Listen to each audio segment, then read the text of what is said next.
KIIFB masala ബോണ്ടിലെ ED നോട്ടീസിൽ മുഖ്യമന്ത്രി ഹൈക്കോടതിയെ സമീപിച്ചു.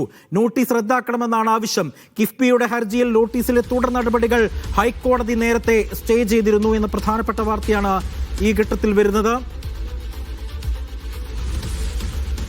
ലിഡിയ ജേക്കബ് ഉണ്ട് വിവരങ്ങൾ നൽകാനായി. ലിഡിയ, മുഖ്യമന്ത്രിയുടെ ഹർജിയിൽ പ്രധാനമായും എന്തെല്ലാം കാര്യങ്ങളാണ് പറയുന്നത്? മസാല ബോർഡ് ഇടപാടിൽ സർക്കാരിനും അതുപോലെ തന്നെ കിഫ്ബിക്കും മുഖ്യമന്ത്രിക്കടക്കം നോട്ടീസ് അയച്ച നടപടി റദ്ദ് ചെയ്യണമെന്നാവശ്യപ്പെട്ടാണ് ഇപ്പോൾ മുഖ്യമന്ത്രി ഹൈക്കോടതിയെ സമീപിച്ചിരിക്കുന്നത്.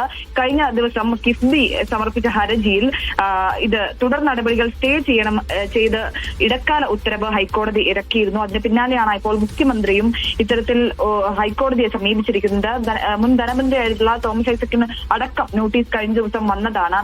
ഈ മസാല ബോണ്ട് വഴി സമാഹരിച്ച പണം റിയൽ എസ്റ്റേറ്റ് കച്ചവടത്തിനായി ഉപയോഗിച്ചു എന്ന് കണ്ടെത്തിയാണ് ഇഡി നോട്ടീസ് അയച്ചത്. എന്നാൽ അത് റിയൽ എസ്റ്റേറ്റ് കച്ചവടമല്ല, അത് വികസന പ്രവർത്തനങ്ങൾക്ക് വേണ്ടിയാണ് ഉപയോഗിച്ചത് എന്നാണ് സർക്കാരിന്റെ വാദം.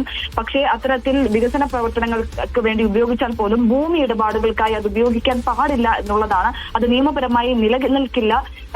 ഭൂമി ഇടപാടുകൾക്ക് അത് ഉപയോഗിക്കരുത്, ഫണ്ട് ഉപയോഗിക്കരുത് എന്നുള്ളതാണ് ഇഡിയുടെ വാദം. എന്നാൽ ഇഡിയുടെ വാദത്തിൽ നിയമസാധുത ഇല്ല എന്നുള്ളതാണ് സർക്കാർ കോടതിയെ അറിയിച്ചിരുന്നത്. ഇത്തരത്തിൽ കിഫ്ബിക്ക് പിന്നാലെയാണ് മുഖ്യമന്ത്രിയും ഹൈക്കോടതിയെ ഇപ്പോൾ സമീപിക്കുന്നത്.